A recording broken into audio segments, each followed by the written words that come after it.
Hello, guys and girls, and welcome to episode 10 of the VR Inside podcast. This is a weekly VR, AR, and MR talk show that is live streamed every Saturday on Nathie's YouTube channel. You can tune into the show live at 4 p.m. in Europe, 3 p.m. in the UK, and 10 a.m. in central US. If you missed the podcast, you can catch up with it every Sunday, where I upload the whole show to my own YouTube channel, Virtual Reality Oasis. Or alternatively, if you want to listen to the audio-only version, you can check it out on Google Play Music and on iTunes. If you have any questions or comments during the show, please put them in the chat and we'll try to answer as many as we can. So today I'm going to introduce you to everyone in the room. He is the world's first VR pole dancer, and that is Nathie. How are you doing, man? I'm doing fine, man. I'm about to hit like 300k subscribers. VR's alive, yo. It's not that. Congrats, man. I proved it. It's the hype, man. The hype is real. Congrats, man. You're almost there. I know. That's great. So he doesn't feel alive unless he's live, and that is in top 5. How you doing, man? You all right? Hey, Mike. Hey, everybody. Yeah, good. I'll give a shout out to my wife here because it's our 12th year anniversary. So, boom. That's wow. what we fit today. Everyone's got a congrats so far. We do. Yeah. Well done, man. So next up, he likes to sleep in his Vive and dream of virtual worlds, and that is Austin, the Prometheus. What up? Hey, man. I feel like you need to tell us something exciting, like a milestone that you've got coming up, because everyone's had a congrats so far. I'll leave you to think about that. I'm thinking about uploading a video again. Oh, well, congrats, man. Yes. Oh. Yeah, I'll get behind that. I like. And next up, we have got the fastest YouTuber alive. He is back, the Rowdy Guy. Exactly, man. That's me. I bought a new microphone. That is nice, right? I don't have it. I don't have it yet. Well. I don't have it yet, but it's coming. It's coming my way. Nice. And last but not least, myself, the host of the show, Mike, the bearded bald guy from Virtual Reality Oasis. I've got a bit of flu coming on, I feel, so hopefully I can hold out for the whole show. Maybe in the chat I can get a prayer. So for each prayer, I gain 1 HP. So you can help me. You can help me through this, guys. So in today's episode, we've got a busy show. We're going to be talking about Harry Potter Wizards Unite, which is an augmented reality game. We've got Jamie Heineman from Mythbusters. He's making his own virtual reality shoes. We're talking about how VR can help those recovering from illness and how it can assist those with disabilities. Scalpel VR, which is going to be helping surgeons in the future. A VR Guinness World Record has been broken. Moss PSVR, the Samsung Odyssey, and Onward on the Oculus Rift. So we've got a jam-packed show for you guys. So I hope you guys enjoy this one. We're going to kick off the show straight away with Harry Potter AR, which is a new game called Wizards Unite. So a couple of days ago, a company called Niantic, they're the team that brought you Pokemon Go, announced that it's going to be working on an AR Harry Potter game, which will be coming to iOS and Android in 2018. So about 5 years ago, for those of you who aren't aware, Niantic launched their first application called Ingress, which was an augmented reality game, turning real-world streets, neighborhoods, and cities into a global board game, which helped people get together and share a digital reality. So it created incentives for exploration, exercise, and real-world social interaction, and helped spawn a global community of fans united by their shared experience, and laid the foundations for Niantic's real-world AR gaming platform. So this then obviously led to Pokemon Go, which was complete like bombshell. You know, everyone really got into it. There was loads of hype about the game. I actually got into it myself, and tons of people were jumping on the platform and having loads of fun. And on the back of that, obviously, this is going to be their next title, which is Harry Potter Wizards Unite. So what do you guys think of this? Did you guys ever get into the Pokemon Go craze, or are you just kind of like not interested in this? I was hugely into Pokemon Go. I fucking loved that. That was probably one of the best kind of like group social things. I mean, I live out in the middle of nowhere, and went down to our local mall, and there was a dude in a Pikachu suit walking through the mall with 250 people following him. I've not seen a parade here that size ever. And like to have it be Pokemon Go was like, the feck is going on? The world's collapsing. And actually, I totally took it for, I kind of took it for granted, you know, like, because it it was a bit of a spike, and it was kind of like, I'll catch the next one. We'll go with the next one. But I would have loved to kind of follow that conga line, because that's basically what it was. It was Pokemon Go conga line through the city. It was good. Harry Potter.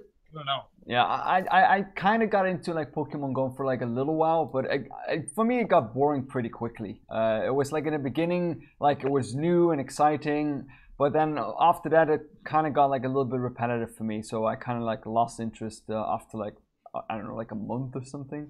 I didn't even catch like a lot of them. Like,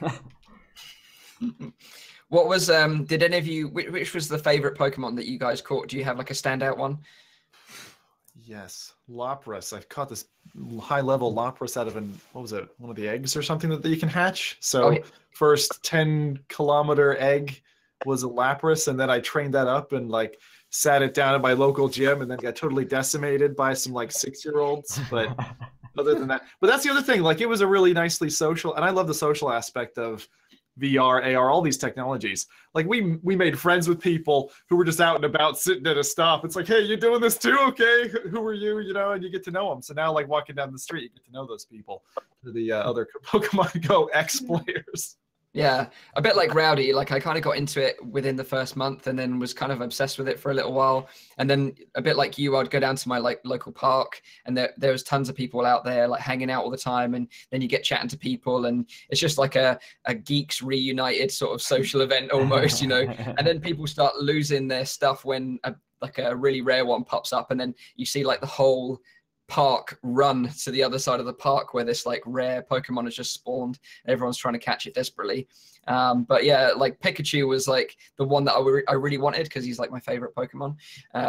So when I found out he was at a certain place, I was like jumping straight into my car, driving down there, and like so I could go and catch him. So I was pretty into it at one point. And a couple of friends of mine are still playing it now. Like, they caught all the first gen Pokemons, and now I think they're on to second gen now. So they're trying to go through those. But what I did think was funny was there was some specific to certain regions in the world, so you couldn't actually get them unless you like had to travel overseas. But I guess one day they might implement some sort of trading mechanic, so you can maybe swap with someone that you know that is from those regions, and then you can have them all that way. But with this Harry Potter one, my wife is going to be obsessed with this game, because I've probably mentioned it on a previous show, but my wife is absolutely obsessed with Harry Potter. She loves it to death. Like, we literally have the audiobooks on loop in our house. Like, that's how obsessed she is. She's been to like the London tour like maybe 5 or 6 times now.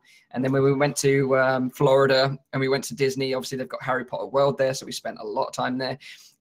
So she's going to absolutely love this. And I think I'm probably going to be waving goodbye to her, and I'll probably see her in a couple of months' time after she's kind of like gathered all the spells and taken all the other wizards out locally. So yeah, if you're local to us, you're going to have to be careful, because my wife's going to be coming after you. What platform is this going to be on, Mike? I didn't catch that. So it's going to be mobile. So iOS and Android is going to be the platforms. Okay. And it's called Harry Potter Wizards Unite. So apparently players are going to be learning how to cast spells, explore the real world and neighborhoods and cities to discover and fight legendary beasts, and team up with others to take down powerful enemies. Yeah. So it sounds kind of cool. The reason why we're discussing this, of course, it's not because it's Harry Potter or because it's Pokemon, but because they have AR in the title, right? But do you guys really see this as AR? Is this what you... I mean, technically, I guess it is augmented reality, because it's like an overlay kind of. I mean, with Pokemon Go, no one was really using the AR functions, to be honest. Like, it was draining your phone. So people were using it. I loved it, and I bitched at my wife until I was blue in the face. I'm like, you got to use it. It's so much better. It takes more skill. Curve those balls, damn it. But I actually think that augmented reality, I never played the game, but there was a game, maybe some of you will know it, where like zombies were chasing after you, and you held your phone up and you'd move it around, and you'd be like, it's coming after me, so you have to leg it. But then some kids, I think in the States, ran out in the street and got killed by a truck. Like, I mean, there are disadvantages to AR titles that you got to be careful about. Cool. But recently I saw some cool AR games to back, I suppose, Rowdy, to your question, right? Like, is this something that really is gonna really bites? Like, why do we care about it, right? But like, to see a tabletop turned into like a chessboard, you know, with like tanks rolling across it when you've got a tablet up here or something. Or there was another one where like literally there was a dead body laid out in front of you and you'd have to walk around and inspect it from different angles. I can't remember the name of it now, but it's still in early alpha. But it was kind of neat to be able to have to find different pieces on this corpse that was laid out in front of you and actually inspect like what was the cause of trauma. And I've seen this mechanic in other games, but not through AR. And so even though it's like entry level AR, in other words, you're not like, you know, it's not like a HoloLens. It's not, you look around and it's in your world, like Pikachu's popping out of your bin, you know, to the right. That's not like that. The thing for me, it's still really impressive. But the big question, and a lot of game studios say, well, how do I actually give a full length title in AR? It's not easy. I mean, even Pokemon Go is very bite size. Yeah, the thing for me is, I mean, what you described as well, like if you have a table in front of you, you can walk around it. But I didn't really get that from that Pokemon game back then because it was more like an overlay over the thing. And once I started like walking around, I couldn't walk around the Pokemon or something, right? Yeah, you're right. It's faked. It was AR, just right? fixed on your screen, and for me that didn't really feel like augmented reality. It was more like an overlay over my phone. Basically. Yeah, and it's like Nathie said, you know, a lot of people turned off the AR function, and I actually did that myself because, like you say, it was draining my battery. And I know a lot of people were buying up battery packs like there was no tomorrow because they were obsessed with this game. So it'll be interesting to see how Niantic implement AR in this one, whether it'll be very similar or whether it'll be something different. But like you say, Rowdy, about AR, like the thing is with AR on mobile, I get what Apple are doing right now because they're pushing AR big time, but it is just like looking through a small window and having something projected, overlaid onto your real world.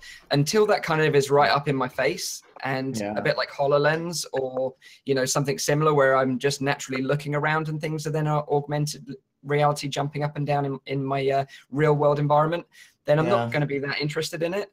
But it's just, it is like an AR application, so I thought it sort of deserved a mention on the show. Yeah, definitely. No, definitely. it sounds cool. I'm really curious what it's gonna be and how you team up with other people. Like, what kind of like, do you really need someone else to beat a certain beast, or do you need to find someone in a certain area because they are like having a special, or you know what I mean, like special powers or special spells that's the person you need, and you need to go all the way to the other side of the town to ask that person, like, hey, I need to go there now, and hey, maybe you want to team up with me. So like maybe this is like even better than Pokemon Go, where friendships are even like more, because you didn't really need anyone else.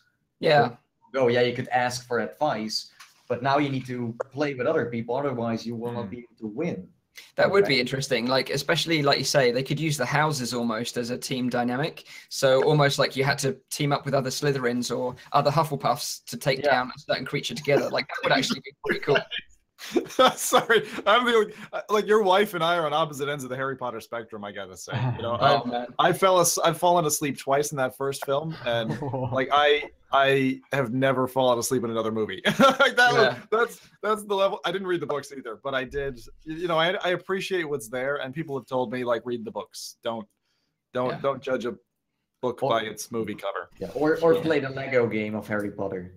Yeah, that is amazing. My wife loves that too. Yeah. So I was gonna say this has a really nice parallel in some other news that splashed out this week that I found quite interesting as an Apple shareholder, that they have confirmed that they're working on a separated, distinct operating system other than iOS, and a successor product to the iPhone that will be an AR, what sounds like an AR headset that's standalone. And apparently that in its demo form will be available in 2019 with a consumer release as early as 2020. So we're looking at 2.5 years from Apple. I've been waiting for Apple to make any kind of comment because they've been patenting up and buying companies like mad. And you know they've been tinkering in the background. But like Apple do, they're trying to leapfrog everybody else. So AR is interesting. And this Harry Potter game is like another stepping stone, isn't it? You know, we had the big craze last summer. I was surprised there wasn't a copycat this summer. Obviously, Pokemon, they did like Series 2 Pokemon or something like that. They tried to capitalize on that again. But I'm kind of surprised that no one else jumped in there. You know, I think it's just such a huge undertaking because like Niantic basically turned the world into a playground, and the amount of work, I can't even imagine the amount of work that was involved in that. So I was guess it was actually based on a predecessor game.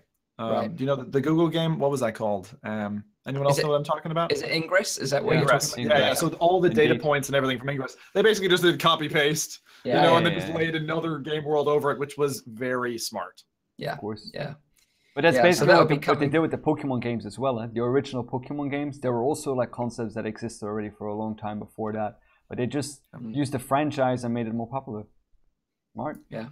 Yeah, but Pokemon Go just totally fits into that whole gameplay style around the world. You know, like Harry Potter is a little different. Of course, joining up with other people, cool. But with Pokemon Go, it's like really you are a person that is out in the open trying to find yourself a Pokemon. You know, it totally, like, it could happen in real life pretty much. I think that's the way I see some of the benefits of experiences like this, is that it does make you go outside. So if you're a bit of like a VR nut like we are, like stuck in our little Schmeagle caves and don't ever leave, then this is kind of pushing you to go outside and actually get some sun on that face of yours and get some exercise, which is important in life. So I do admire that aspect of it. Gets you out interacting with other people, out into the real world. So that's being kind of a nice. wizard in real life. Be a wizard. You're a wizard, Rowdy. Yeah, so moving on from Harry Potter, we want to talk about another hardware thing that's coming. So we tend to have a bit of a hardware discussion at the beginning of our shows just recently. So this is going to be no different. So this is going to be VR shoes. So Jamie Hyneman, the guy from Mythbusters, you may know this guy or may not. He's a bit of a crazy inventor guy. And he is looking to sort of solve the problems of locomotion in the real world whilst we're experiencing virtual reality games and experiences. So we've had devices in the past like the Omni, other treadmills, harnesses, and all sorts of other bits and pieces, but they all seem to be big and bulky and are going to literally take up a room in your house. So what this guy, Jamie Hyneman's come up with is an idea to produce some virtual reality shoes. Now they've kind of got like a track, like almost like a tank track in the base of the shoe, and the movement and everything else will be in the shoe itself. So that's what he's looking to do. What do you guys think of that? Well, first of all, I think Rowdy told me, like, he's not the one that is that invented this, right? He's more like a promotion kind of thing where he's like, you know. Oh, he's the face of it, is what you're saying. Yeah, he's like I the think face so. of it. So it's, Yeah, I mean, he's working on it now, of course. He's working on it now. Yeah. But the idea basically comes from someone else who's been working on it, I think. And if you look, because they have on their Kickstarter or the Indiegogo page, they have like a timeline of like, you know, how the project is coming to fruition. And you see basically there's like someone else who kind of like started this, and they met up and they talked about this idea. And then I think that they're kind of like trying to like also use him as a face, of course, to like get this a little bit more from. I'm sure that he's behind it. I mean, otherwise you wouldn't do this, knowing him. But yeah, I don't know. I don't. Yeah, go ahead. It's interesting because this is not like a traditional Kickstarter thing. This is like you say, it's on Indiegogo, and he's looking to raise $50,000 to just do the development. The background development. Like you don't kickstart this, like you don't put money in and then you get a pair at the end of it. No. What he's doing is selling. You get a survival kit. Yeah. This is what I was going to get onto. So this is why it's super strange for me, and like I kind of laughed when I read through this. But essentially, what you're backing or what you're paying for, you're paying $75 for a Jamie Hyneman survival kit, which will then fund the background development for these VR shoes. So that just doesn't make any real sense to me, but this is kind of how he's going down the line with this one. I got the timeline on the stream right now, so you can see that in 1987, Jamie himself, he bolted some drill motors on the back of rollerblades, and I think I even did like an episode in the show where they did that as well, tried to make like those rocket shoes. But I mean, that's not really the same kind of thing. And then in 2010, so that's a long time later, they actually meet up with another designer, Edmund, who is a multiple award-winning products designer, and they start joining work there. So I mean, it is a two-person project then, this one, huh? Yeah. But I get, like, I understand Kickstarters because you're backing something and you're going to get that product at the end of it. I kind of understand that, you know, with the Pimax, you back it, you get it at the end. But this, you're buying a survival kit to fund a VR shoe development? I just don't understand. To be fair to Kickstarters, right? A lot of the passion and the ideation there is basically let's pay for and fund. Let's pay and fund the idea, because I want the idea to come out. I mean, to be fair, the Rift wouldn't be here if people didn't back it, thinking 30% chance that I'm actually going to get something at the end of this, right? That's Kickstarter people know. You don't always see success at the end of it. So I don't see that wrong, and it's a little bit kooky the way he's set it up with his partner. But I like the idea. When I first saw it, I thought, thank God, someone who's not doing another frictionless treadmill. Because for those who've tried it, I have, Nathie probably has, some of you guys might have as well. They're not great, right? They do not feel good to use. They feel really weird to kind of be like sliding in the same place. I mean, it's not something a gamer would be happy with. And so we need to keep looking for new technology. So honestly, I welcome the fact that they've taken the jump, even if it is, Jamie putting the face on to another product designer. Fine. I think he'll probably get that money, because 50,000 is not that much. No, I'm not a hardware kind of guy, and I definitely don't know a lot about like artificial intelligence and that kind of stuff. But I do have like some. If you look at the design of the shoe, there's like some weird things about it, because if you look at like the human foot, it's a very, very complex kind of thing. It's not just we don't just simply walk forward. We don't have like just one form of movement that we go forward, but there's a lot of like friction points and a lot of like stability points. And I wonder how like a shoe with like rollers, I mean, everyone who's been on rollers for the first time kind of knows how it is to be on rollers for the first time. It's hard to keep your balance. Yeah. And if it's, you mean like roller skates? Yeah, definitely. Or inline. So I it's not really, I don't see, I mean, I haven't tried it, I don't know it, but I'm not so convinced that this is going to be like a more natural way of moving compared to those frictionless surfaces. I don't know. As the design is at the moment, of course, it's a prototype. Huh? It's not even designed maybe yet. This is the best we have seen so far. I mean, I haven't seen that many interesting stuff in the way you move. So, no. I mean, yeah, let them try and see. I mean, the whole locomotion thing still hasn't been figured out yet, clearly. No. So, definitely. But he actually called out one of the, I think, the most important points in terms of the design of the shoe itself. So the mechanism itself, if you've been watching on screen, or if you're listening, I'll just translate here. So it's kind of like moonwalking. The whole concept is like, as you step forward, it's actually stepping you back. And if you think about the gizmos underneath you are going to have to bear all of that human weight. That might range from 100 pounds to like 300 pounds. I mean, whatever this, you're going to have to take a full human on that gearing mechanism, and then last, 3 years? How long would you want to put a guarantee on one of these things? So I'm definitely nervous for the project. I think it's got some really hard challenges to overcome. And I think that if the dreamers out there want to see it happen, and like me, don't believe at all in the frictionless stuff, then fund it. But otherwise, it's one of those things, right? I mean, it's another stepping stone, the way I see it. I doubt that this is the end state, but I'm glad they're thinking out of the box. I agree with that. I agree with that. Because also, I mean, you're going to be jumping. You're not just going to be walking forward. You're going to be turning. You don't want people breaking their ankles, of course. Huh? And the same for the frictionless surfaces, which are slippery slates. Huh? Yeah. So I agree that I don't think treadmills are probably the future. Something like this is probably more likely what we're eventually going to end up with. So like you say, it's a nice step in the right direction. But right now, go on. Sorry, Mike. Just an offshoot here. Sorry to interrupt you. In terms of surfaces that you each use for VRing, do you guys use like a sectioned off area carpet or anything that you stand on, or do you just stand on a floor?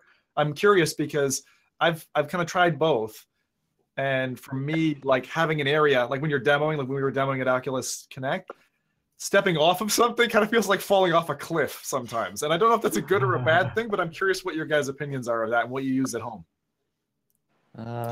Okay, so like I'm working on something at the moment, spoiler, where I may have a new area to do some VR content in. And I've invested in some foam floor panels, like interlocking floor panels. I think they're the same ones that probably Bro's got for his green room.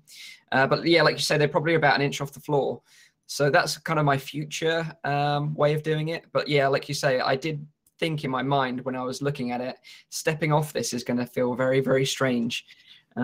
and it might make me think I'm falling in a way. So that'd be interesting. But yeah, I like the idea of having something that feels different when you're on it to distinguish whether you're going out of your boundaries or not. I like that idea. I, for one, I don't. I mean, I recently smashed a ring light, so you probably shouldn't be listening to me. But I just do it on my plain floor here, just plain floor.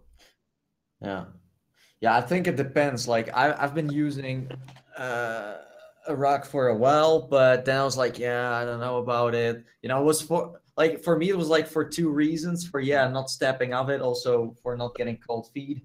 Plus, it looks nice on camera as well. Let's be honest. So I mean, I tried it, but I think the only really useful thing about like having one is when you do, for example, the Sonic VR thing, where you start just walking while you need to jog at one place, because then you never. But that's the only thing I noticed, that if I got one laying on the floor, then I'm not going anywhere pretty much. Yeah. Well, if you get too immersed in a way, then that's gonna save you as an extra next to like the boundaries you have. But for me as well, with the Sonic VR, I was like off the screen, like for like I think 75% of my video. Yeah, that's it. That's why I put like a little blanket on the floor, taping it in the middle, so I knew I was staying on there. But even then, it was hard to stay on there because you kept on walking next to it. So let's say for jogging things where you kind of need to do like the fake walking, it's perfect. But I mean, yeah, again, if you don't want to have cold hobbit feet, then it's very nice. That leads on to just a quick second question: shoes or no shoes? Do any of you actually VR in shoes? Sometimes I sometimes do that. Yeah.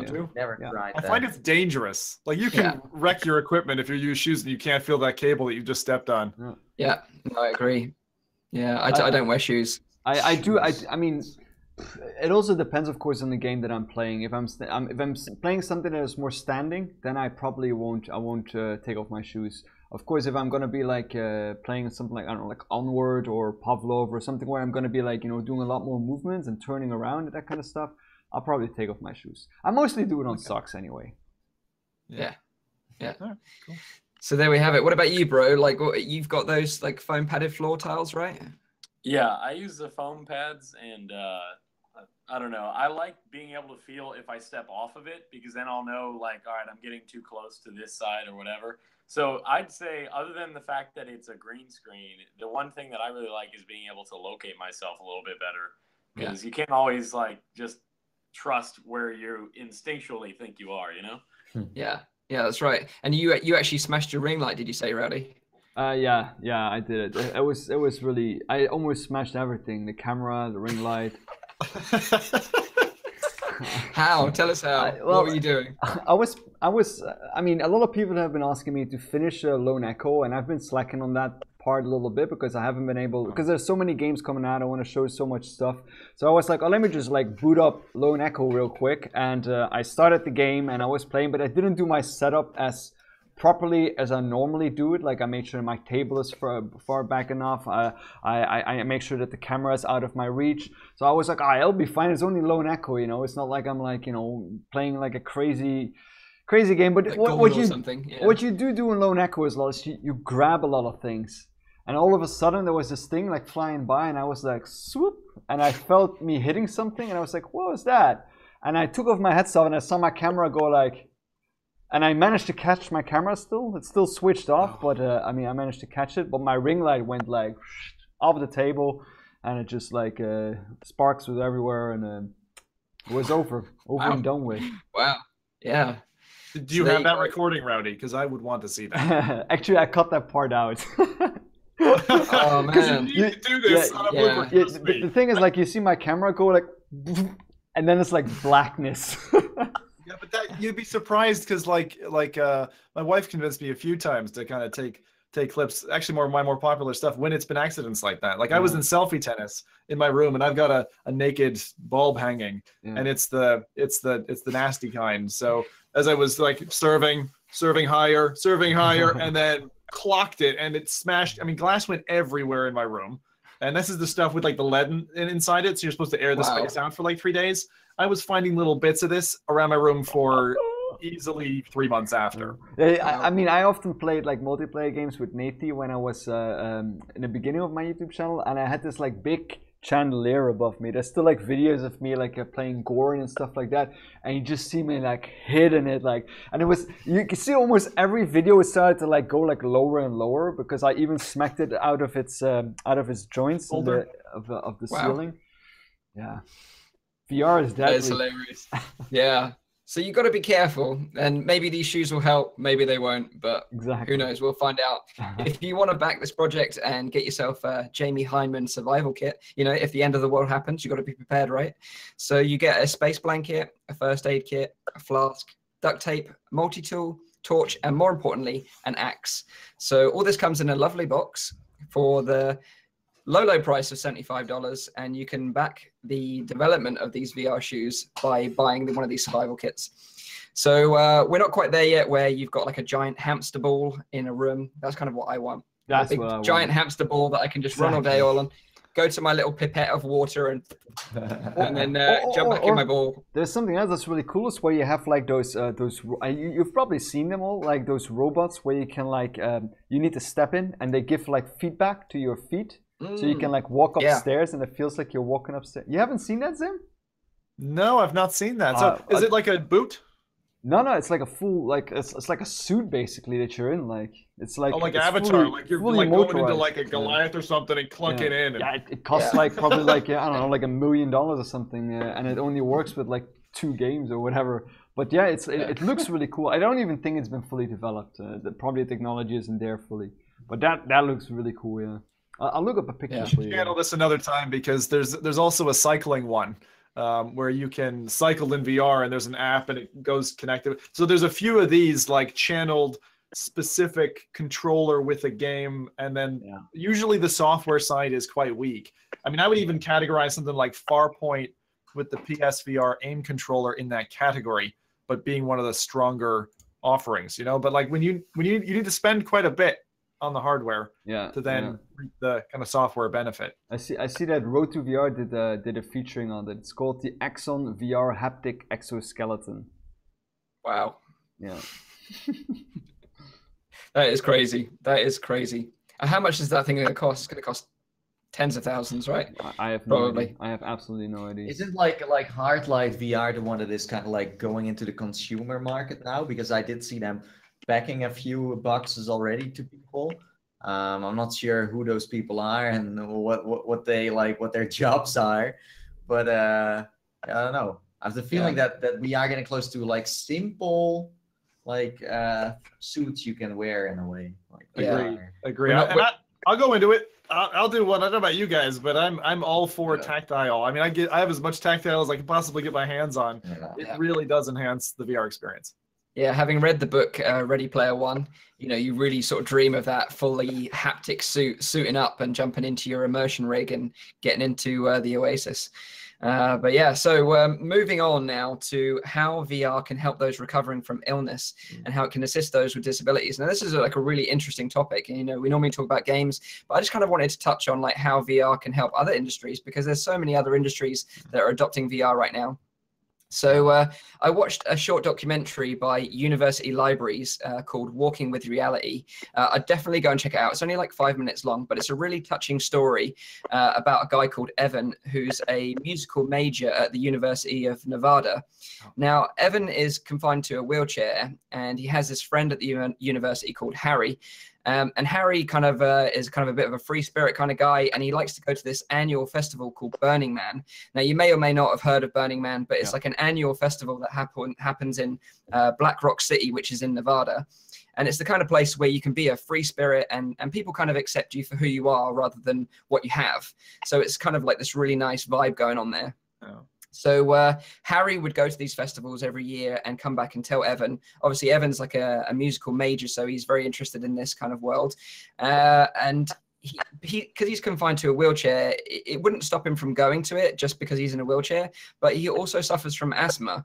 So obviously, with Burning Man being in the desert, which is like, you know, what Nevada is all about, it just wasn't possible for him to go to this Burning Man festival, and he was kind of upset about that.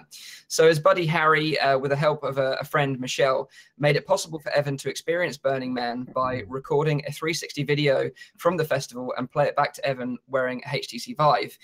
Now, it's a really emotional and powerful video to watch, because when Evan eventually puts the headset on and he looks around for the first time and he's actually at the festival and experiencing what it's all about, he gets really emotional, and like, you know, tears start rolling down his face, and he's just completely amazed by this world that he's been transported to, away from his chair that he's in. And he also got to experience a skiing thing, like at Lake Tahoe, which is like this beautiful skiing scene.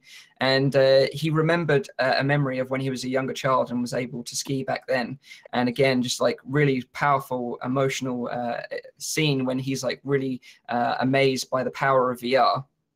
And afterwards, Evan was very sort of like, he was talking about how VR has even for a short period of time taken him out of his wheelchair that he's confined to, and sort of give him this sense of freedom all of a sudden. And he really sort of believes that the power of VR can help people with disabilities in the future.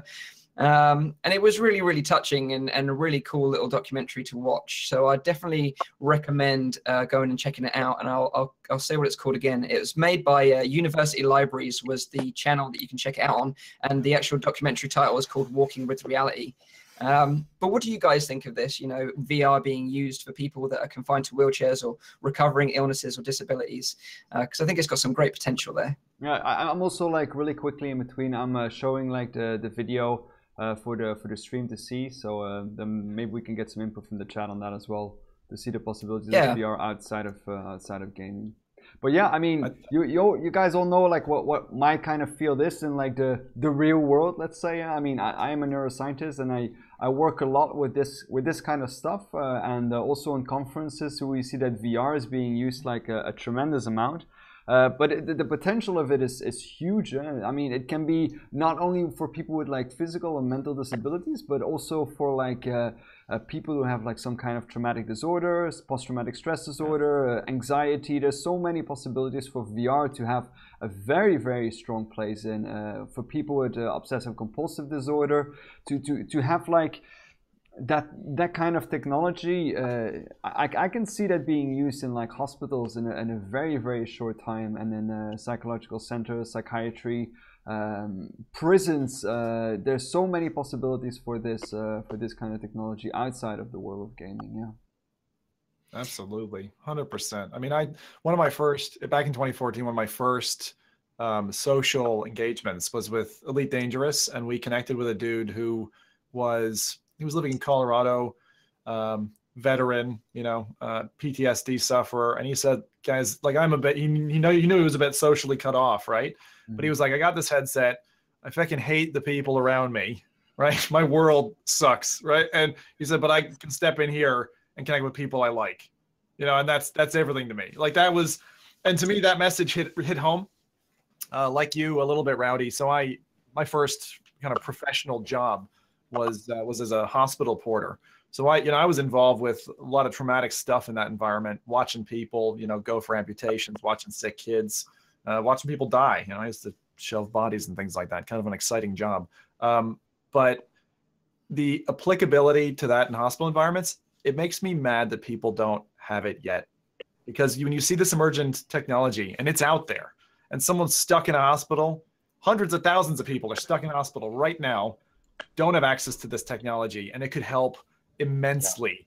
That feeling of being cut off from the world, isolated from family, not able to do your job. I mean, it could seriously have an impact here. So I love it. Yeah, totally. It's amazing. And talking about the hospital environment as well, like I actually watched a video whilst I was doing research for the show, and it was where VR was being used, where a patient was actually being operated on, right? So this is like Jesus. So, yeah, so the patient actually had a VR headset on, and they were saying that with the headset on, they could use a local anesthetic rather than a general anesthetic.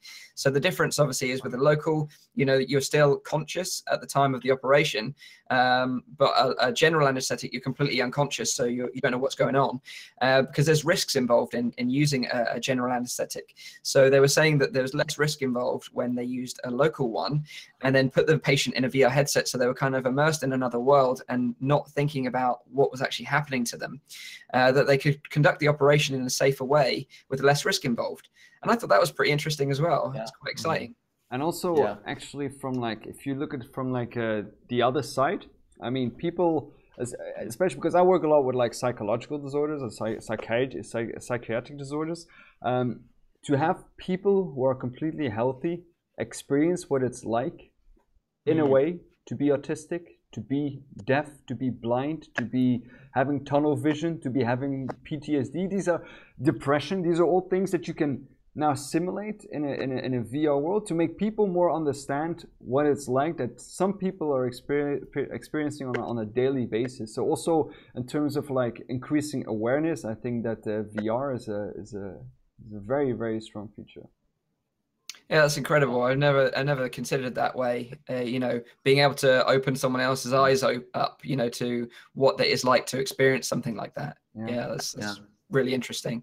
And also, like, the way I kind of think about the future, and I always kind of think about homes for the elderly, you know, in a way, especially people that suffer from Alzheimer's or dementia. Like, we've probably all had loved ones, you know, elderly loved ones that have fallen to this like awful illness, but they sort of tend to lose their short-term memory, but you know, can remember sometimes things in the past. But if you could transport them to a time where they remember, or like a tranquil beach or something like that, and surround them with things that they maybe had when they were growing up, like musical references or TV trailers or food items that were available back then, or, you know, recreate streets that they used to live on, then that could maybe make them more comfortable and relaxed in a way, that they would be happier in these environments. And I'd actually go another step. Right? Roller coasters, T-Rex about to eat you, you know, alien on a spaceship. I'm not joking, right? When you're frustrated that your body's failing you, being able to escape from that and say, I want to do something extreme, you know, put my 90-year-old granddad into a porn scene, whatever, right? Like, you're going to really enjoy that kind of material because it's freeing. And that's, in the end, what age, you know, unfortunately takes away from you. Yeah, that's basically what all of us do as well when we play games. And we kind of like want to escape from you know, the daily drag or like the work or like troubles at home or whatever. I think that's a very, very strong feature for VR indeed. Yeah, absolutely. I hope that when I'm old enough to go into a care home that they have this, just so I can just get plugged into the matrix, just plug me in, and then I'll be happy for forever then, and you know, until I'm ready to shuffle off. But I don't know if any of you guys have seen the TV show Black Mirror by Charlie Brooker. It's one of my favorite TV shows. Like, if you haven't checked out Black Mirror, you should definitely check it out on Netflix. It's all about kind of like the dark side of technology. But it's got this amazing episode, which is my favorite episode, called the San Junipero episode. And I won't spoil it, but it's basically all about like this, exactly what we're talking about now, is that like kind of when you're older or you're really sick and you're confined to a hospital or a care home, that you can still live your life, but in a virtual world. So, you know, you can change your avatar to be a younger version of yourself and relive like some really great experiences from your lifetime, but in a virtual world. And it's a really, really great episode, and it's a really great show. So I definitely urge you to check it out. It's called Black Mirror, and it's available on Netflix. Yeah, probably worth reflecting as well on any content that you guys have had in this space that you think was particularly good, whether it be health education or something along the lines of putting yourself in the shoes of someone else. There was actually, can't remember the name now, there's a new title coming out about, it's basically PTSD simulation. And I'll pull the name a little bit later. Maybe we can talk about it next week if I can pick it up. I think it started with an R, but I can't remember it now. But it actually, the thing that you said, Rowdy, made me think, how long will it be before we have someone who's lived enough time? And those of you guys, you'll know, like, you form memories when you're in VR. It's not as if like you're super aware of your environment at that time. The memories you're forming are what you're experiencing live. If you're in Onward or whatever, which we'll talk about later. I wonder how long it's going to be before someone experiences the effects of PTSD from a virtualized environment that's around them.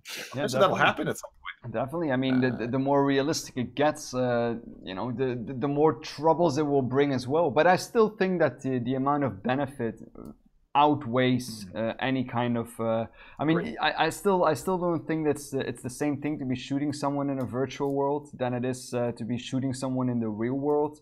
And also the amount of impact that you receive from being at a scene like that is also tremendously different. Because, I mean, a large thing associated with the PTSD is, of course, the stress that you receive during that time that you're there. And I don't think that most people playing Onward are extremely stressed or afraid to die. I hope, but I mean, no, it is a point that should be brought to its attention. And mentioning about TV shows, we had that TV show not that long ago where they had to like this entire virtual world. I forgot the name of it. Where you could like go into and you could like do whatever you want. You could kill all the inhabitants. You could sleep with all the women there. I forgot how it was called now, but it was quite. Are you popular. talking about Westworld? Yes, exactly. It's Westworld. Oh, right. Yeah. And then that was like people paying to go on this holiday where there was no boundaries and they were in a Western environment, and like you say, they could just sleep with whoever they wanted to, kill whoever they wanted to with zero consequences. Yeah. And it Sign really me up. I'll do it.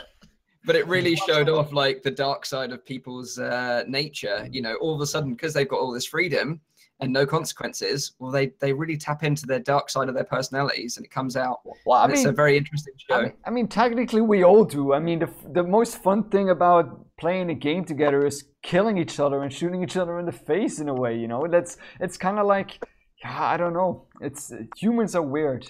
Humans are weird. Yeah.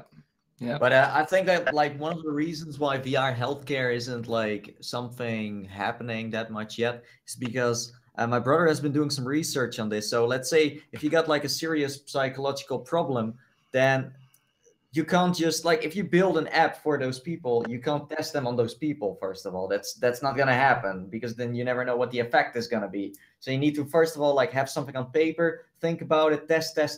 So before they are done testing, that takes years before, because there's so many things like I mean, I don't really have a psychological problem, but I'm sure there are so many things you need to think about before you actually let someone go into VR, and it will help them in a way. Like we're talking about like the extreme kind of things, you know, like if you're in a wheelchair, then yeah, of course you can fly and you can, you know, things like that. But if you got like a serious problem and you're in a wheelchair and you're like kind of screwed up, then you know, so that's what people are working on here in Holland, at least. It's very basic, but they are getting there. Like, let's say the VR healthcare isn't that far yet, and I think that if healthcare like kind of joins up with the gaming side, if they can like really exchange like information as well, you know. I think you'd be surprised though. I think you'd be surprised with how much that they're allowed to test on those kind of people. Because you need to understand that for a lot of those people, they don't see any other solution. So anything they can try, they will grasp that with two hands. And if that's a traumatic experience or whatever, they will still take that risk. I mean, you need to imagine that. I mean, if you have a physical disease, like for example cancer, you will literally do everything, every experimental treatment that you can get, you'll probably take if it has even the slightest chance of making you better. And if it makes you worse, well, I mean, how much worse can it get? That's how a lot of those people reason. And of course, I mean, you have gradations in that, but you have people, I mean, I myself, I work with people with obsessive compulsive disorder, and you have people who are so far in that disease that they don't have a life anymore. They are so conflicted within themselves and so distraught, and so their life is nothing, is worth nothing to them, and they go severe brain surgery, which has a risk of leaving them as completely disabled, which could kill them. But they take that risk because they see their life at the moment not as something valid. Yeah, but I also think those people that say like, hey, I want you can test this on me, is of course very useful. Yeah. But I'm sure there are also things where they can't just test it because it will, you know, affect those people in a way that. So yeah, but I think it's gonna take a while. But on the other side, like my brother went to a few companies and they do kind of know like the basics, but let's say from like a gaming perspective, they can also get a lot of inputs and stuff like that, you know. And we'll see how that is going to like evolve in a way. But it's good to like keep an eye on that. Yeah, saying kind of the input-output side, because you need to, before, especially for the complex array of of issues you can have in the mental space, right? I mean, the amount of challenges you can have there, what you inject and what you put them through. Yeah. You don't know what the outcome is going to be. So that's your comment about it taking years to develop a solution that's reliable and something you can trust. You're not going to do more damage. Brad, you got a good point about saying that people are willing to kind of grab whatever. Before we just move on to the next piece, I would just say that there was one title that I did, and if you get the opportunity to do it on gear, I would recommend it. But in terms of a stressful experience, it was worth going through. The level of stress going through it, I think, was quite high. So if you don't like that kind of thing, then stay away from it. It was called Dispatch, and I mentioned it, I think, on one of our past shows. But it puts you through as if you're a 911 operator, and so you're hearing an emergency scene, but it puts you in the scene. Like, for instance, the one that got me very strongly was a woman trapped in this room, and she's phoning up to say that this man's trying to assault her and probably looking to kill her or something like that. And it's quite intense. Like, it is intense to the point where I don't think I'll forget that scene for years, and that's why it brought me to thinking back about, I don't know, Resident Evil and getting chopped in half in that game. I mean, there are things that you end up remembering as memory and not just as, oh, that was a movie I watched, that was a game I played, because you threw it in VR.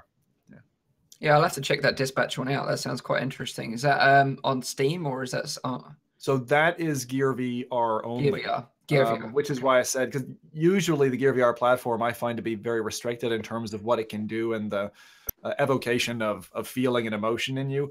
But I was really impressed by that. I don't know if Dispatch is coming to PC VR, but if you get the opportunity, absolutely check that out. Yeah, very, very interesting. And kind of moves us nicely onto another segue, which is an up-and-coming application called Scalpel VR. Kind of links us in nicely with the kind of medical world of VR applications. So this is an application that can actually help train doctors to become sort of surgeons and actually complete operations in VR. So it's not like kind of like a surgeon simulator where it's kind of a bit like cartoony. This is like deadly serious stuff. So just be warned that some of the clips that we might show you might make you feel a bit uncomfortable. So feel free to just look away for a little bit. They're not like really extreme, but you just want to give you that kind of warning.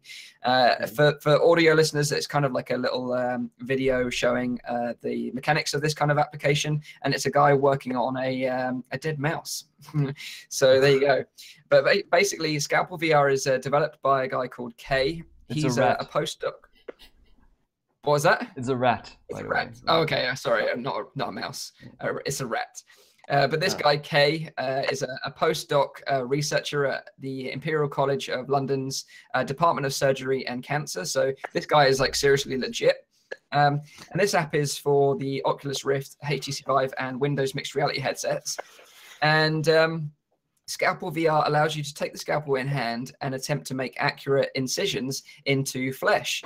So what he's kind of done in this application is kind of... Sorry, you said accurate, and I'm seeing him rip the rat in half. Yeah, I'm trying to watch this as well now. It's very useful, that's for sure. But it's I don't know. so that's kind of what he's working on. Like maybe this is very, very early days yet, but what he's kind of simulating is like, obviously with flesh, and skin, you kind of got to cut into it a certain way, and things kind of, the way you make the incision is very important. And obviously, like you say, you can do the autopsy on a dead rat as well, for example. But it's not just about using a scalpel as well. Like he's also developed a surgical thread simulation for suturing that allows you to tie the cuts back up post-procedure. So I just kind of feel like this is kind of like a really interesting way of training, because I'd imagine doctors at the moment probably use like pig skin or something similar to practice cutting and suturing on. I'm not 100% sure on that, but that's my best guess. Right. But this is kind of like an interesting way to practice without having to keep on, buying these like dead animal carcasses and practicing on those. So yeah, it's the final application will sort of release with a full range of different surgeries that you can complete with instructions allowing you to practice each procedure carefully. So there we have it. Scalpel VR. Yeah, I think it's... So are we going to be able to buy this? I have no idea. Actually. There's no real information in terms of where you can get this from. I don't think it's going to be available on Steam VR. I think it's going to be like one of those things that just for the medical world.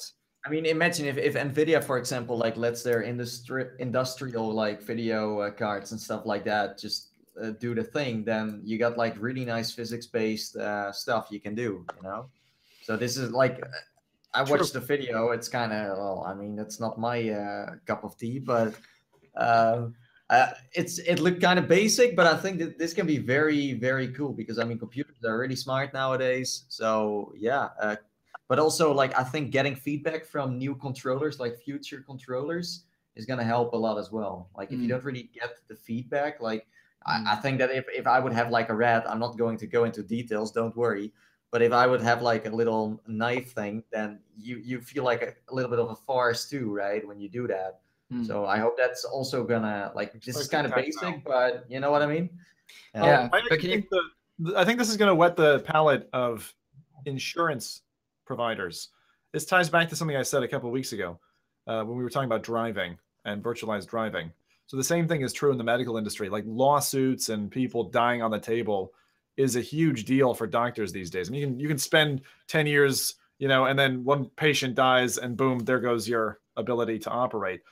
Having something like this as that training block, and like to your point, not having a real live cadaver, being able to take those baby steps and learn the skill first on a technical basis and then trial it. The closer they bring those two together, I think it will have real ramifications for, as I said, insurance firms who are wanting the assurance that the person behind the driving wheel or the person behind the scalpel knows what they're doing. Yeah, that's right. It would be interesting actually if they combine something like this with the dispatch experience that you mentioned. So you're operating, but under this immense pressure of everything that's going on around you. So imagine this, like say if you did that, but like for medical medics, military medics, for example, like say you had a medic training. So you have to do this procedure, but whilst that's happening, there's like a war zone going on around you, and there's like shouting from your colleagues and teammates that you need to get out of there, for example. You can almost simulate a battlefield experience to put you under that stress. So then when it does come to maybe doing it in the real world, you're kind of like, you're ready for it in a way. So that would be interesting as well, right? Yeah, indeed. And the thing is, I mean, I myself, I do this quite often. I mean, I work with rats and with mice and all kinds of animals. So this I do what you just saw in the video. I do that quite often.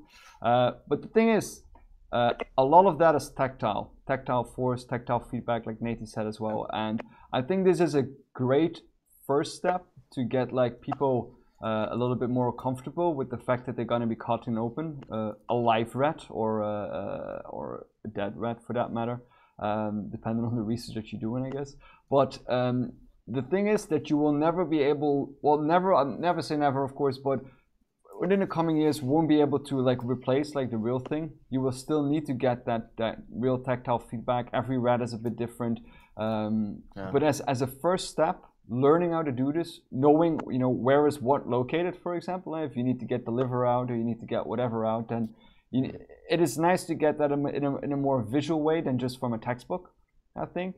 So as a learning platform, I think it's useful, but you will still need to practice on at this point in time at live or dead animals, I think. I think the hardware is just not far enough for this yet. That's basically what you're saying as well. Yeah. Well, the tactile side is something like anytime you push a button in VR and feel that disappointment.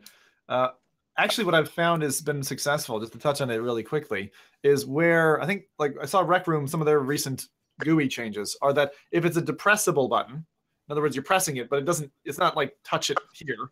It like has like a push to it and you feel tactile feedback as you're traveling through the button. I find that's very good. And the second thing I've seen in only a small number of games is where it's not your hands touching something, but you pick up something that then touches the thing. So you're not expecting to feel it, and that feels great. So those two options really work. But I was going to ask you guys a question because it's fun to see as we all get to know each other better. Who here has dissected something, and if so, what? No. No? There's nothing in the UK education system that says you have to dissect a fish or something? No. Never? Okay. Rowdy, you have part of your job. I've dissected rats, mice, rabbits, fish, crabs, worms, a human brain. Human brain? Whoa. Yeah.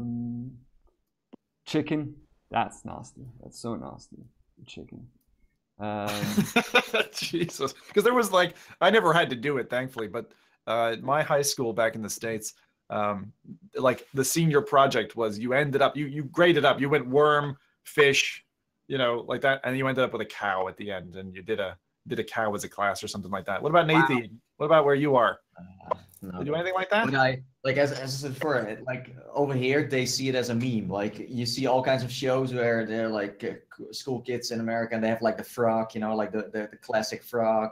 They need to do stuff with that. But no, over here that's not really. But I mean, I'm sure that if someone at our school had the input to say like, hey, I want to do this, then the teacher would actually say like, yeah, sure, we can do that. Not for the whole class, but if someone was like really interested in, I really want to cut like, something learning open, about teacher. that. But let's say if I could pick something to like research, I would go for a brain too. I mean, that must be very interesting. Seems so cool. Yeah, that's really kind of cool. I mean, chickens and stuff. Yeah, no, thank you. But a brain, okay, yeah, that's kind of cool. It's nasty. It's like the nastiest thing that I've done. Just because you know it's human, that's already a huge thing. And it's also, it's so, because when you see like a brain, like movies all like flubbery and stuff, but it's so rigid, but it's cut so smooth. It's so weird. It's so weird. Yeah. Did you ever have to dissect anything, Austin, in obviously being from the States? Well, most people do. Like for instance, what he was talking about, most people do dissect a frog. Like that's something that just about anybody here has done. But for whatever reason, I never had to, so I don't have that same experience. Yeah, you're not missing much. A horrible smell of formaldehyde is all you're missing. Okay, sorry. Another one of inside jumps. There you go. Yeah. Oh, I think there he's back.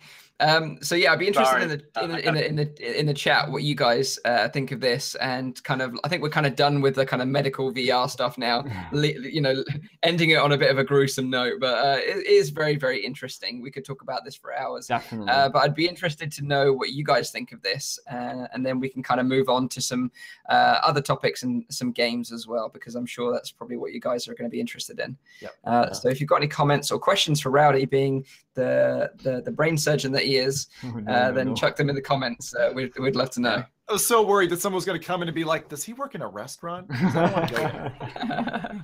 Yeah. So it's like that Indiana Jones monkey brains, you know. Exactly. Yeah. I think that the two like things you should check out is like, you know, if you're interested in getting like a peek into that kind of stuff, like the lab, for example, has like that scanner you can use. That's really cool. I like that. And also there's one that was an Oculus Home. I forgot like the name. You fly through the neuro system or something in like a spaceship. Yeah. And it's kind of interesting in a way. Yeah. Like, let's say I was never really interested in like the human body in a way. It's kind of boring from a textbook perspective, but like bring it to education where you fly through like someone's eye and get into like their brain and stuff like that, like in a spaceship, stuff like that. That's really cool. That's really nice. So I think that has a future as well for kids, because the textbook, you know, with images, doesn't do it for me at least. That's kind of the way I see VR in the future for education, is that the kids will be all wearing headsets in a way that the teacher can take them on a virtual tour of the human body. But like Rick and Morty, what is it, Anatomy Park? And they can go on Pirates of the Pancreas and have a great time. There's actually a pancreas. It got released like this week on Oculus Home, and there you can like experience how it is to be born or something. Wow. Yeah, that's a fun YouTube video. I didn't realize until we went through it ourselves and had kids, but there are live birth videos on YouTube. So if you ever have a free afternoon and you really are interested, you're really hungry, you can come back next week and thank me. So you have seen it live happen. All right. Okay. Well, that must be creepy then. So any comments in the chat from any of our viewers about any of the medical stuff, or shall we move on to our next topic? A trip to Uranus. Yeah. Uranus, yeah. It's like the magic school bus though, right? I don't know if you guys got that in the UK, but like when I was growing up, we had this series of books, I think it was, and also a cartoon episode that was the Magic School Bus. And they, you know, you'd shrink down. It's kind of like Honey, I Shrunk the Kids, that old 80s film or 90s film, where you shrink down this like tiny size microscopic and you go through the veins and all that. You learn what osmosis is and you learn about mitosis and all these kind of different biological things going on. Kind of like what Nathie was saying. Actually, back in the DK2 days, and even now on the Oculus home store, loads of free experiences where you can actually educate yourself and learn quite a lot. And also that whole field trip aspect, there was something, I don't think it's available anymore, called 6,000 Moons, which was talking about the trash, the amount of rubbish that we've got surrounding the planet and just orbiting, like dead satellites, busted up pieces of rockets, all that kind of stuff. And it went through the different layers of the onion in terms of how much garbage is up there and how dangerous that is actually anytime they put another one up. Very interesting. So 6,000 Moons, if anyone's able to find that and get it compatible with like the CV1, really worth doing. Yeah. So. Interesting. So yeah, what we'll do is we'll move on then to the next topic, and that is a VR Guinness World Record has been broken, and that is for a 36 hours in VR. So a fellow by the name of Jack McNee recently broke the world record and entered the Guinness Book of Records for the longest time in VR. He was using a HTC Vive, and Jack played one game solidly for 36 hours, Tilt Brush. So, well, I say a game. It's more of like an experience. Thanks, Sim. When I read that, I was like, fuck's sake, come on. Yeah. But like, I suppose if you had to be in one application, like, I don't know what I would choose, but okay, he chose Tilt Brush. He entertained himself by like creating Rick and Morty couch and The Simpsons couch and Adventure Time avatars and stuff like that. Yeah. Couches, he loved couches. And throughout the session, he collected donations for the Reach Foundation for helping children. So that is kind of really cool. So Bro actually has some experience of doing like really long sessions in VR. Like you've actually done like a live marathon, right? Where you've spent many hours in VR. So how would you find doing this amount of time in Tilt Brush, for example, 36 hours? Well, I did 24 hours, but I was doing a ton of different games. And one of them, to be fair, was Tilt Brush. But to be honest with you, I think the biggest thing with going on that long is the fact that like you're standing and moving around for such a long period of time. Your legs really hurt, like in ways that you probably haven't felt before. It's really strange. You know, when you're trying to maneuver and stand for that long, you end up having like these really terrible feelings in your legs. So I'm actually impressed that he was able to, Tilt Brush might not be the most impressive game per se, but you'll be moving or at least standing the entire time, I imagine, unless you're crouching or like trying to get some kind of certain thing. So I will say that sounds very impressive for him to be able to do that. It's just a very long time to do anything, honestly.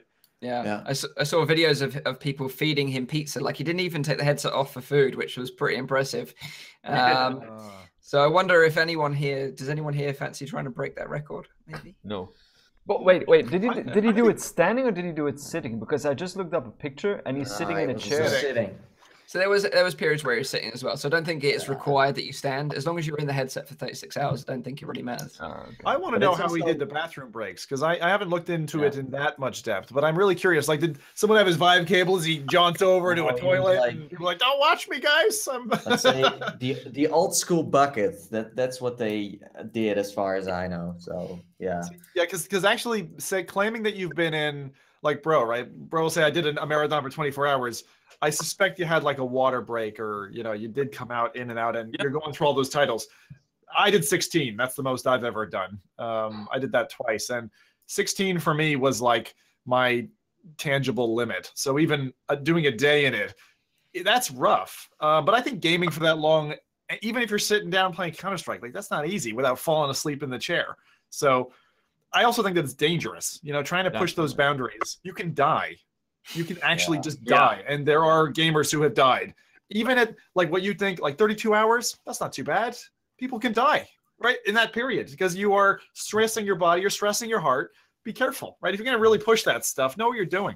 Also, Bro, didn't you get like something for your face as well? Since you had like some trouble there? So one of the things that ended up happening was for an entire week after that, the skin here was just peeling away constantly.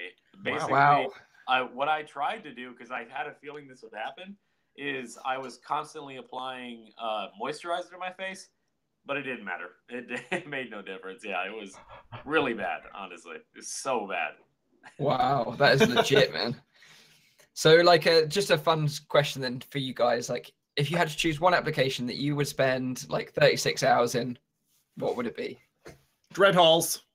I could play that game until the cows come home. Most I ever did was 7 hours of that straight. Dread Halls? Dread Halls. Isn't that like a horror game? Yeah. It is. Boss. Are you crazy? You literally do want to die and be Yeah. have a heart attack. What about you other guys? What would you choose?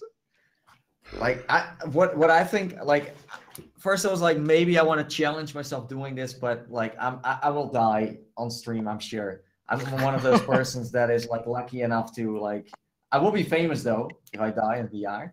That's cool, but yeah, like I don't care anymore if it happens then. But I can't enjoy it, let's say it like that.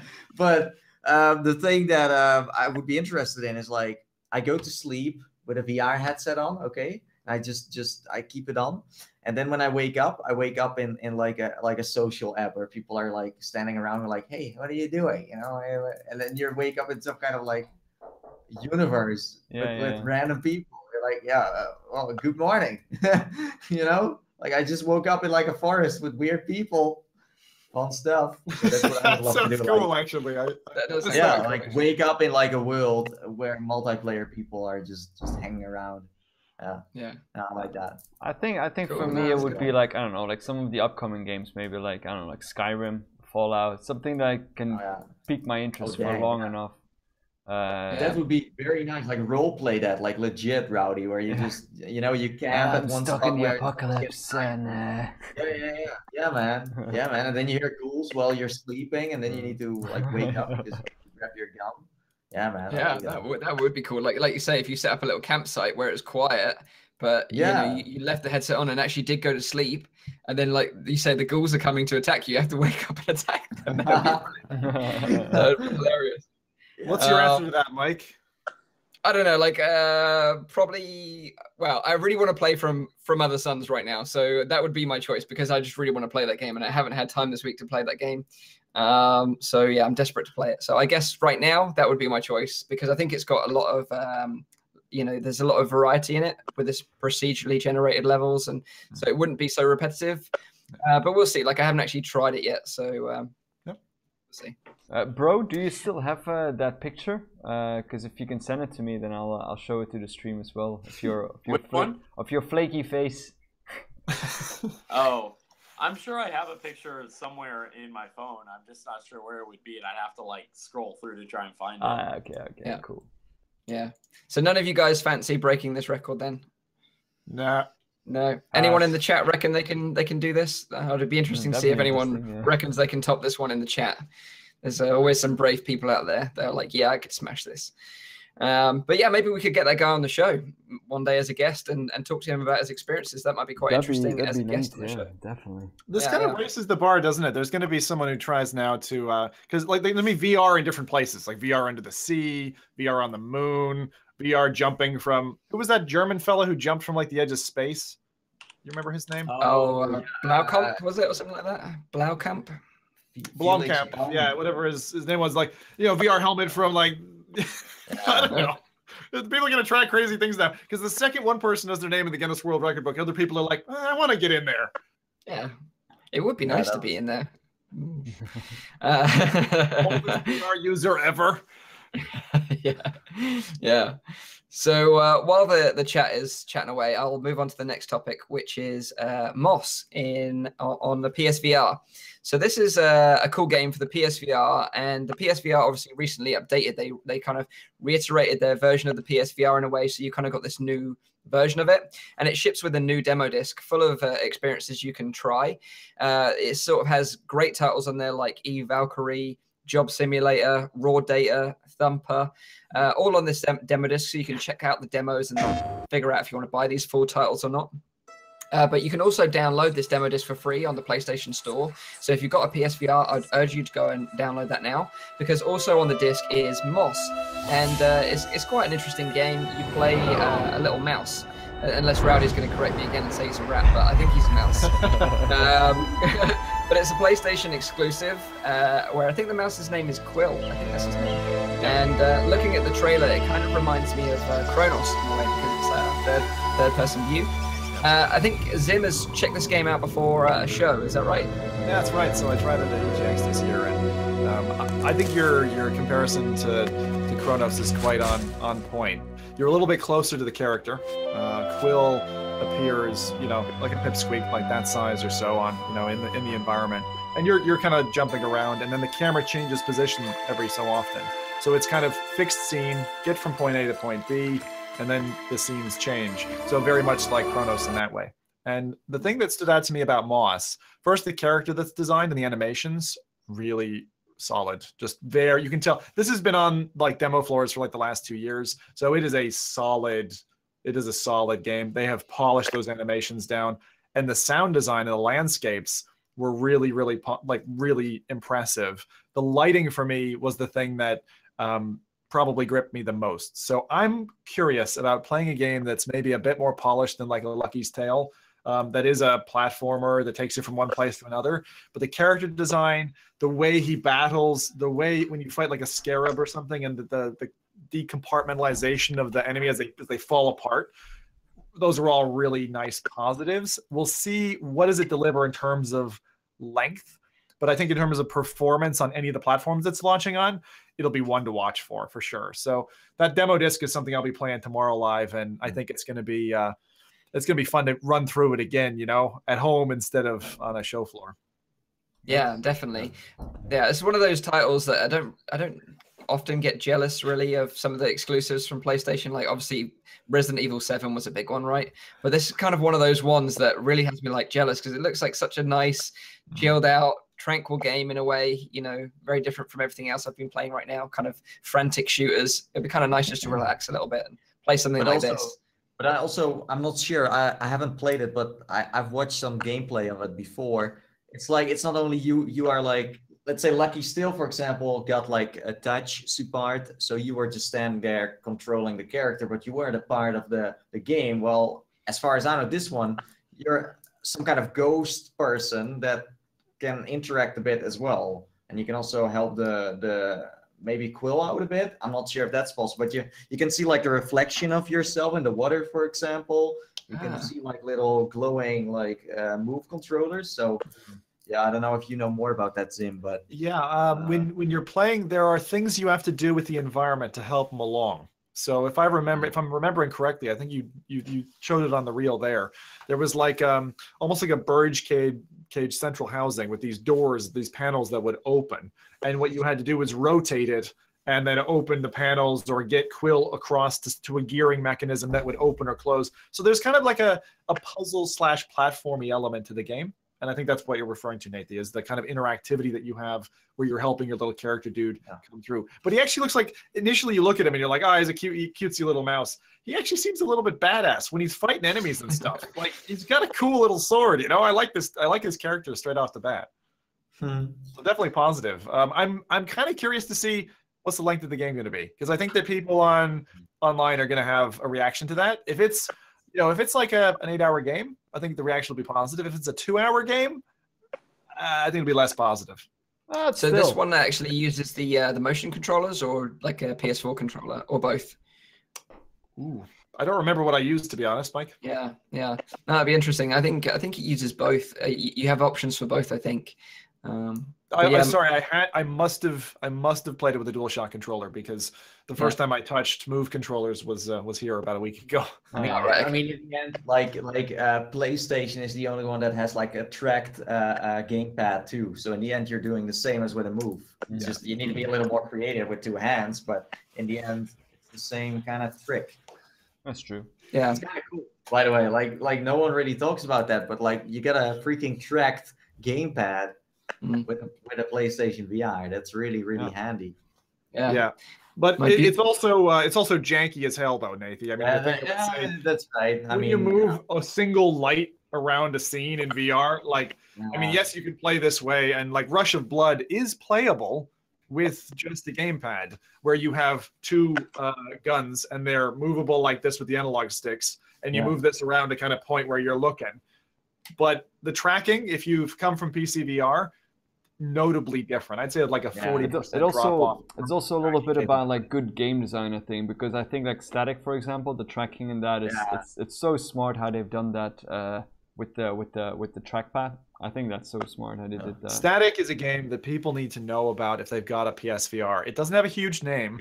The quality level, it's a puzzle game where it's basically escape the room, and you're strapped. Your hands are like locked to. It's almost like out of the movie Saw, but it's a little bit friendlier than Saw. Your hands are trapped to some kind of like cube object that you're trying to rotate and figure out, how do I work this out? And for every puzzle that you do, like the controller mapping is completely different for every one. And so I found that one to be really good, and the ending is fantastic. So the level design is PSVR by Static. That's STAKIK. I did a role play in that game. When I did the videos, I pretended I was like really stuck in that one. That was really fun to do. That was really fun. Okay, so that is going to be Moss, and obviously that's going to be released in February 2018. So if you've got a PSVR, I would definitely check out the new demo disc, which has Moss on it, and also check out obviously Static as well, because that sounds like a super sweet game. So moving on just very quickly, because we're running out of time a little bit, so I'm just going to touch on this last one and then take some questions from the chat. So if you've got any questions, fire them up now while we just briefly touch on this last topic, and that is Nathie has got a Samsung Odyssey. So you haven't tried it yet though, right? You just unboxed it.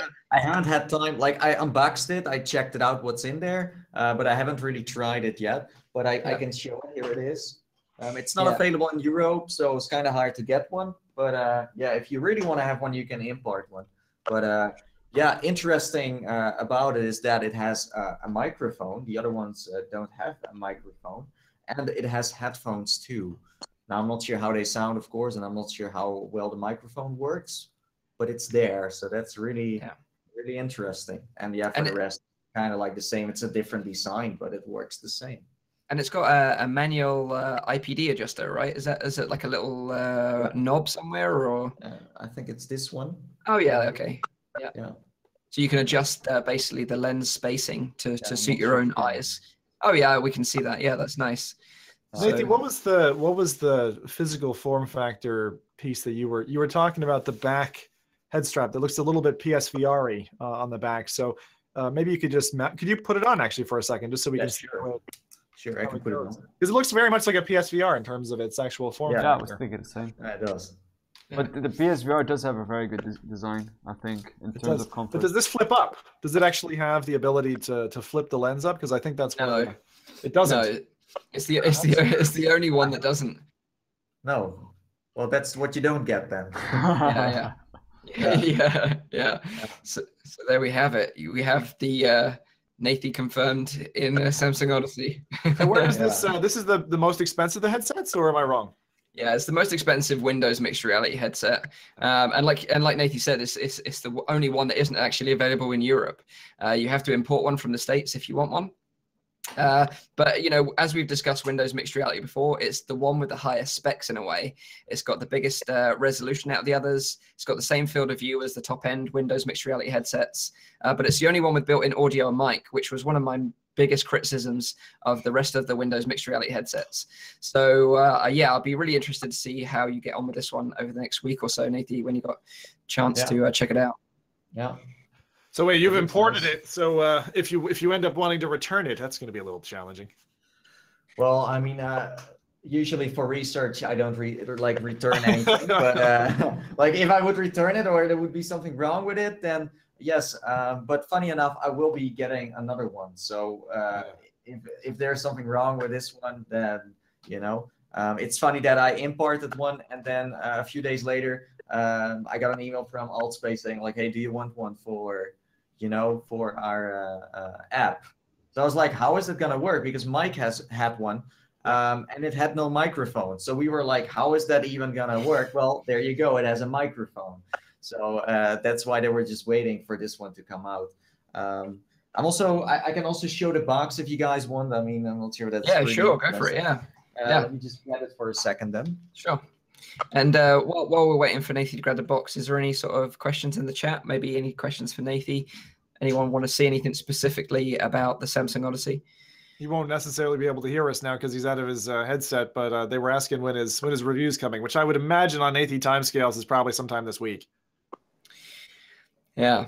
No idea. Yeah, we got like it's pretty hectic schedule because, like we've mentioned in a previous show just recently, there's just so many titles coming out right now. It is ridiculous. Absolutely bombing. Yeah. There's just loads of stuff hitting. The list of VR titles for me to check out are like growing exponentially by the day, and From Other Suns is right there at the top right now. I'm desperate to try that game, so that's going to be the one I'm going to be jumping into next. But here's Nathie with his box, so we can have a quick look at the box. If you like box, then this is it. Yeah, that's nice. I mean, I opened it and it was like pretty straightforward. I had 2 controllers, a warranty, a manual, and the headset.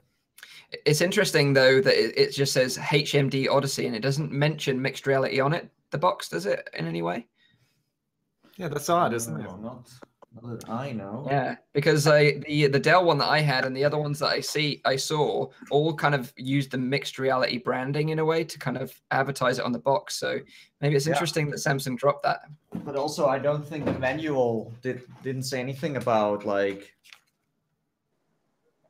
mixed reality. Yeah, well, it does. Yeah. Okay. With this head-mounted display, HMD, you can enjoy the mixed reality MR by connecting it to your computer. So they really also say like mixed reality, MR, and VR. The mixed reality reflects your movement in real life, and you can simultaneously share the experience with others. You can view various images, videos, web pages, or games. And that's about it. That's what they say at the start. There's some questions here, Nathie. So they're asking if the Samsung headset is comparable with the Vive. And I guess first off, they're different platforms essentially, but you're going to be sharing your opinions of this. When was the question? When I'm going to do that? Well, the thing why I haven't tried it out yet is for 2 reasons. Like there are so many titles coming out, I have almost no time to even check out my hardware. And second reason is, so this is like the first issue I encountered is that the controllers do not they work together with the headset, of course, but they are connected with Bluetooth through your PC. So you need to have like an actual transmitter. Bluetooth adapter. Mm-hmm. Yeah. So if you don't have that, then that's your first problem already after getting very excited to give it a try. Now, as far as that, I do have something like that, but I do need to look into that. So I was like, yeah, let's just go and set it up. But it didn't tell me anything about maybe you're missing this. So it's just like searching for these controllers, but it's not telling me what I should really use to get these things to work. Yeah. Let's say if you're a noob, then you don't know about that. So that was the first thing I noticed right away. And yeah, as Mike said, I mean, I haven't tried these out yet, but they feel very cheap in a way, but again, I don't want to really compare these to the Rift or the Vive because that's not really what they are made for. And also, you need to know that the Vive and the Rift, I said this before to you guys, it's made for a different price. This is what you get for $400, $500. This is what you can make for that price. While the Rift and the Vive have been made for a much bigger price and are now really cheap. So telling people what should I buy, a Vive or, a mixed reality headset or a Rift, then that's an easy answer. But you shouldn't compare them in a way. But as far as I have seen this and how it introduces itself when I open the box, it's really like a development thing, for developers. Not really, that doesn't feel like a consumer kind of thing. But it's so cool to hold a headset and say this is a Samsung VR headset. I mean, we're so far into the future now where you can just have a Samsung VR headset. So I do Your VR. It. Sorry, I had to. Yeah, but but I know what you mean. Yeah, like PC wise. So that's gonna be so cool. Everyone can just pick their own brand soon and say okay, I like this and go for it, And then there's so many. I think that will open up the market even more, where people say hey, I like Samsung, I like Dell, whatever. I want to fax out of my headset, no problem. Can you show? But like you say, Can you show the box Sorry? one more time? The box? Yeah. Yeah, sure. Like you said, Nathie, just there though about the Bluetooth, like it was the same. It mirrors the same issues that I was having when I set up the Dell initially. Is because none of these headsets come with a Bluetooth dongle in the box, so you have to set up your own Bluetooth, which I had built into my motherboard, but it wasn't strong enough to connect just through my motherboard's Bluetooth. You had to connect the antenna, and the antenna was in like my motherboard's box, which was like way up in the loft. So I had to dig out that box because no one uses really any Bluetooth accessories with a PC. So I had to dig that thing out and then connect it, and then I finally got it working. But it's a strange thing that they don't include this Bluetooth dongle in the box just to make that setup procedure much easier for people, And especially because and because their whole motto is that they're designed to be easy to use for people that aren't necessarily familiar with VR products. Yeah, that kind of just baffles me that they didn't include that in the box. Yeah. So we'll wrap up. We're getting on to about an hour and a half now. So unless there's any other standout topic comments or questions in the chat, then we'll wrap here, up. Mike. I was just gonna say, because Nathie said it. He said it. Look, if you're trying to decide between a Windows MR headset and PC VR, that the choice is obvious. But I don't think we've said it this episode that actually the PC VR market right now, with suppressed pricing and the ease of setup out of the box for this group, I believe, hopefully I'm not speaking out of turn here, but that's our choice. Yeah, like the Rift is a good choice. Yeah. Wait until this Windows market much more. Certainly having access to the VR store is a big thing. I know there's some that have developed Wait, ways Mike, of accessing it right I now. can't hear you. Okay. You're getting a bit funky there. He started his epic speech, and then it starts to go funny. Is that better? Yeah, you're fine now. Yeah. Okay. So all I'd say is we'd wait right now. Stick to the known platforms, the Rift and the Vive, and see what happens in the future. So unless we've got anything else. Let's say, I mean, if you're a big fan of VR and you got all the headsets, then yeah, of course you need to have this. I mean, it's just one of those collector pieces you want to have on your shelf. Like Pokemon Go, you got to collect them all. Got to catch them all, right? So yeah, tip for everyone from Europe: if you want to get one and you're like one of those early adopters and you want to just try everything out that is like getting sold in America and everywhere else, you can just import it. And there's so many ways to do that. Yeah, ask your friends. You got companies doing it. It is kind of expensive, of course, but yeah, we don't know when it's going to come out in Europe. So you can wait those like 2-3 months or maybe weeks.